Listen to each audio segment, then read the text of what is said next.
This is Nebraska Farmcast, a production of the Center for Agricultural Profitability at the University of Nebraska-Lincoln. I'm Ryan Evans. 3 significant agricultural law bills are being heard in the Nebraska Unicameral right now, dealing with agricultural leases, livestock nuisance lawsuits, and mesonet weather stations. Did I say that right? Mesonet? Yes. Okay, perfect. You'll do it better than I will, so. In a recent article published in the Department of Agricultural Economics Cornhusker Economics series, Professor Dave Aiken, a water law and agricultural law specialist here at UNL, offered a summary of these bills, and he joins us now to talk more about them. Hey, Dave, thanks for being here. Good to be with you, Ryan. Well, first, what are the current rules on unwritten farm lease termination in Nebraska? Well, this is something that has never been addressed through legislation, so it's always been court decisions. And the Nebraska Supreme Court has said that the tenant has to be given notice of lease termination by September 1st or midway through the lease. And so then that gives that 6 months notice to the tenant. And if the lease is terminated, then, March 1st of the following year, the landlord can have it for another tenant. And in the state legislature right now, LB 591 is in front of the unicameral. So would this change the rules? Yes, this bill was introduced by Senator Brian Hardin of Gering, and it would change the termination date notice deadline from September 1st to January 1st. So that would shorten the notice that the tenant would get from 6 months to 3 months. And so the tenant would have to scramble to make other arrangements in not very much time.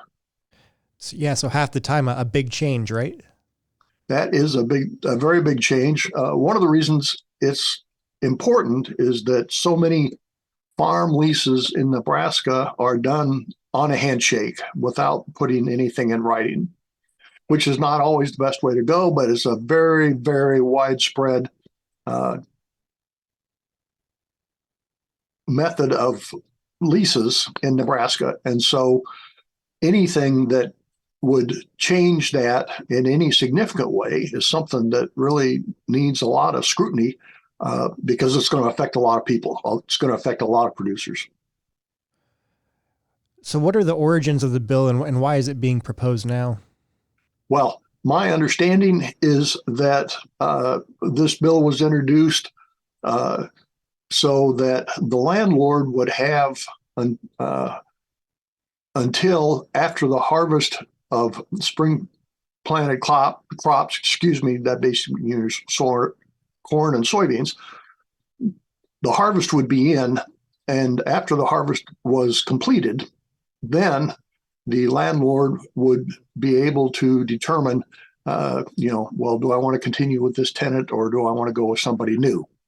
And so that option, that would make that the default option for any informal lease in Nebraska, any unwritten lease.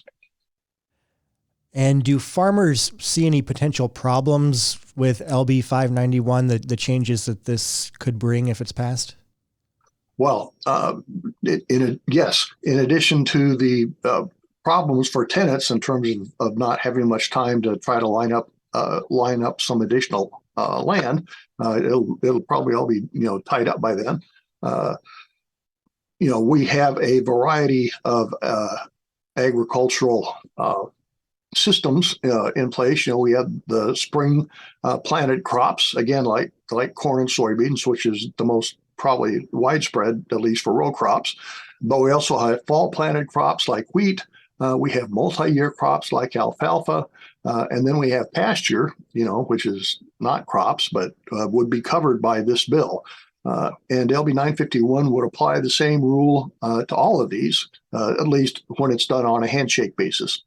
And, this could, it really needs to be looked at pretty carefully to see, are there going to be some unintended consequences? Is this going to make things worse instead of better? Or, would landlords who want to wait until the harvest is in before they decide about whether the lease is going to be extended, they can easily do that through a written lease. So it's not like this law has to be changed to help out landlords. They can do the written lease, and then they can set up termination any way they want to. And so, that's always the option. And that might be, I think that would be a better way to solve the problem that this bill apparently was introduced to address. And as we're recording here in early to mid-March, where is the bill at in the process now? Well, I think it has had its hearing. I don't think there's been any committee action on it at this point. So I think it's still in committee. All right, great. Thank you, Dave. And turning now to livestock nuisance lawsuits, a bill in front of the legislature, LB 662. Always a controversial topic here, correct? Yes. And, this is the Nebraska Right to Farm law. There haven't been many lawsuits in recent years, but, we have seen the growth of contract chicken production here in eastern Nebraska. And I think there has been one or two lawsuits filed against maybe some of those operations. I know one of those is at least a lawsuit over the zoning process. But anyway, that I suspect that is why this bill was introduced.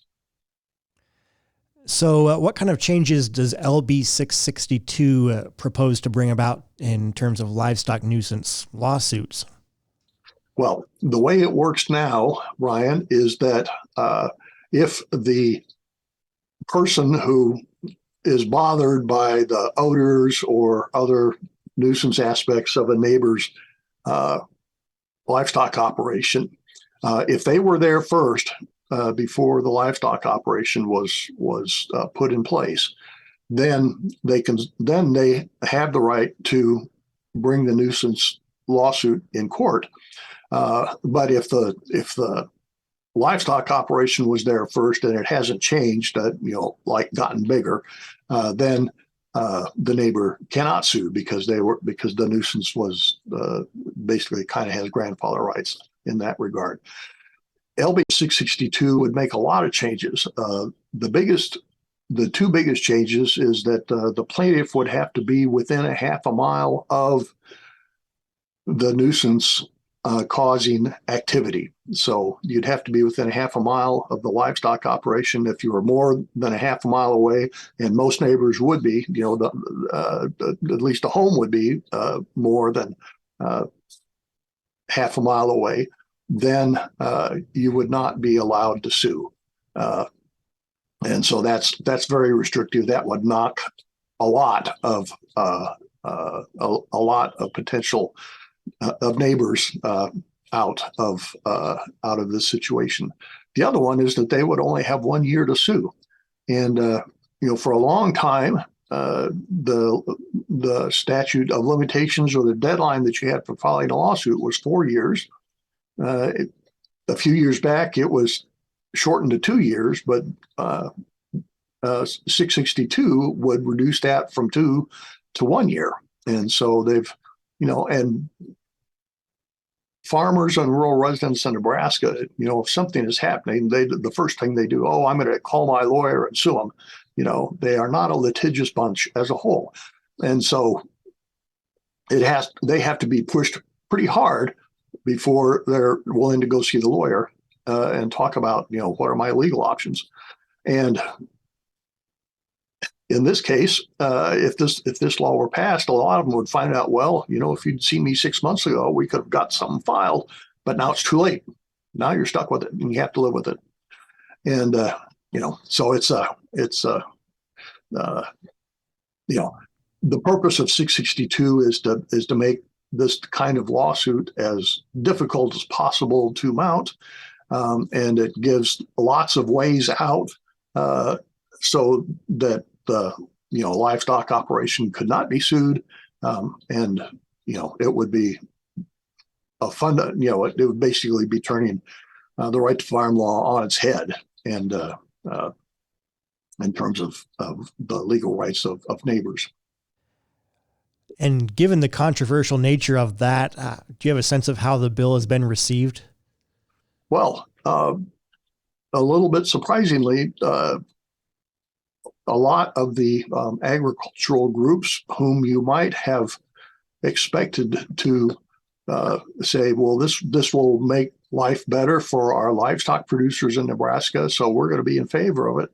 They were kind of on the sidelines for this bill, and that which suggests to me that they weren't involved or maybe even consulted in terms of is this something that you could support, and do you have suggestions in terms of how it should be written, stuff like that. So I think it really is kind of the poultry, the contract poultry growing industry that would be the main beneficiary of this bill, or the perceived main beneficiary of this bill. And I believe that they were the only ag representative that testified in favor of it, and there was quite a bit of opposition to it. Great. Well, another one to keep an eye on that you write about in your article, which, by the way, is also posted on our website at cap.unl.edu, has to do with mesonet weather stations. So first, what is a mesonet weather station? Okay, well, these are small, localized, real-time weather stations, and they about half the counties in Nebraska have them. It used to be a little more than that, but these are funded basically by the University of Nebraska and some local partners like natural resource districts. But they've gotten more expensive to operate, and last year 7 of them were discontinued, and there's another 10 that are potentially on the chopping block right now. But these provide localized weather information, that can be very helpful. For example, the firefighters, if they're fighting a wildfire or controlled burn that's gotten out of control, they can get updated information about is the wind going to change direction, which could save lives, of course, of these firefighters. Let them know that they need to get out of the way. Also, in terms of providing very tailored weather information to farmers and ranchers regarding, wind for things like spraying, or like, knowing whether there's too much wind for a controlled burn, say, in the spring. Also for local officials in terms of, whether to give the green light on the open burning permits or not, because of what they're getting from the mesonet in terms of the local wind conditions, and school officials in terms of whether they might want to cancel a scheduled outdoor event.